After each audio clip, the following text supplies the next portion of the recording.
আপনি আলহামদুলিল্লাহ আল্লাহর রহমতে আমাদের চিকিৎসায় এখন সম্পূর্ণরূপে সুস্থ মনে করতেছেন নিজেকে? আলহামদুলিল্লাহ আল্লাহর রহমত। সম্পূর্ণরূপে আল্লাহর রহমতে সুস্থ মনে করছেন। আপনার বর্তমানে শারীরিক বা মানসিক কোনো সমস্যা আছে কি? না, এখন আলহামদুলিল্লাহ কোনো সময় আল্লাহ সব দিক দিয়ে ভালো। জি, ঘুম, খাওয়া দাওয়া যা আছে সব আল্লাহর ভালো। আসসালামু আলাইকুম রাহমাতুল্লাহি ওয়া বারাকাতুহু।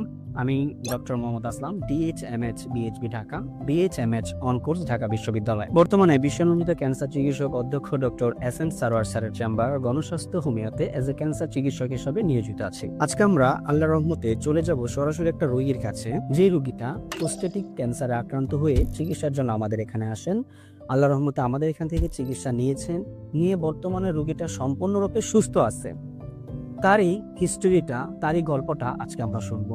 চলুন চলে যাই আমরা সরাসরি রোগীর কাছে। আসসালামু আলাইকুম। আসসালামু আলাইকুম। বাজান কেমন আছেন আপনি? আলহামদুলিল্লাহ। বাজান আপনার নাম কি? আমার নাম মোহাম্মদ আলমগীর হোসেন। জি, আপনার বাবার নাম?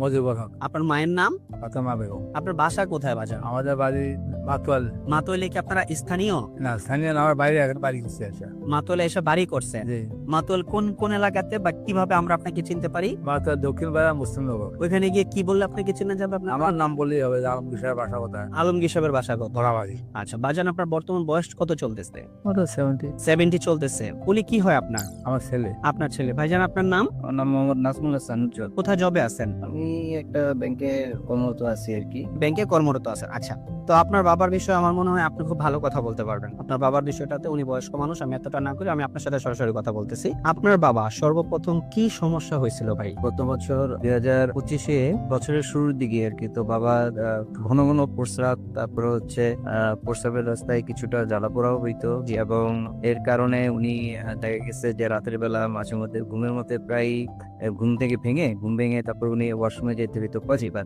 জি। এট দ্য সেম টাইম ওনার স্বাস্থ্যের যে বর্তমান কন্ডিশন, ঠিক আছে, আস্তে আস্তে ধীরে ধীরে স্বাস্থ্যটা একটু কমতে শুরু করলো, ওজন হ্রাস হইতে শুরু করলো।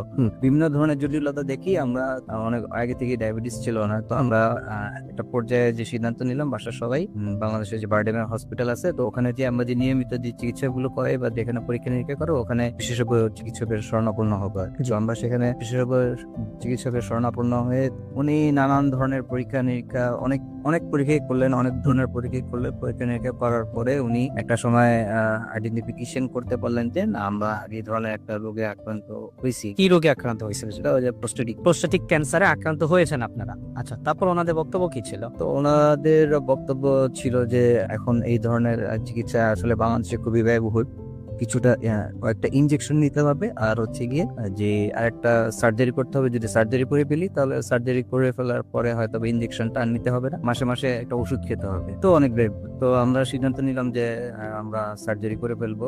সার্জারি করেছেন আপনারা পরবর্তীতে? আচ্ছা আচ্ছা। সার্জারি করার পরে তো অনেক ফলো আপের আকার থাকতে বললেন আর কি। তো আল্লাহর রহমত আমি অনলাইনের মাধ্যমে এখানে এই জায়গাটার আমি সন্ধান পাই। যে সন্ধান পেয়ে, ঠিক আছে, আমি এখানে আসি। এখানে এসে আমি গত 6-7 মাস ধরে আমি চিকিৎসা নিচ্ছি। বর্তমানে চিকিৎসা নেওয়ার পরে আমি বর্তমান যে একদম লেটেস্ট যে রিপোর্ট, এই রিপোর্ট অনুযায়ী দেখতেছি যে আল্লাহর রহমতে আমার বাবা একটা অনেক সুস্থ আছেন, সম্পূর্ণরূপে সুস্থ আছেন আল্লাহর রহমতে। আচ্ছা, তো 6 মাসের মাথায় ওনারা যে রিপোর্ট গুলা করছে, আমি সেই রিপোর্ট গুলো আমি আপনাদেরকে একটু বলি। রিপোর্ট গুলাতে আলহামদুলিল্লাহ আল্লাহর রহমতে উনি বর্তমানে সম্পূর্ণরূপে ওনার যে ক্যান্সারিয়াস প্রবলেমটা ছিল সেই প্রবলেমটা এখন বর্তমানে নাই।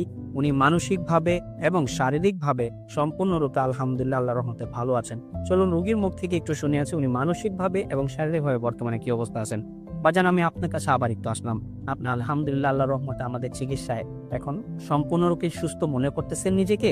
আলহামদুলিল্লাহ আল্লাহর রহমত। সম্পূর্ণরূপে আল্লাহর রহমতে সুস্থ মনে করছেন। আপনার বর্তমানে শারীরিক বা মানসিক কোনো সমস্যা আছে কি? না, এখন আলহামদুলিল্লাহ কোনো সময় আল্লাহর সব দিক দিয়ে ভালো। জি, ঘুম, খাওয়া দাওয়া যা আছে সব আল্লাহর ভালো। আমরা আজকে মোহাম্মদ আলমগীর হোসেন স্যারের দীর্ঘায়ু কামনা করছি, এবং ওনাকে যাতে আল্লাহ তাআলা এখন যেমন ক্যান্সারটা নেগেটিভ আসছে, আল্লাহ যে কয়দিন হায়াতে বাঁচায় রাখে, উনি যাতে সুস্থ সুন্দরভাবে বেঁচে থাকতে পারে, সেই কামনায় আজকে আমরা আমাদের এই অনুষ্ঠান শেষ করছি। ধন্যবাদ সবাইকে। আসসালামু আলাইকুম ওয়া রাহমাতুল্লাহি ওয়া বারাকাতুহু।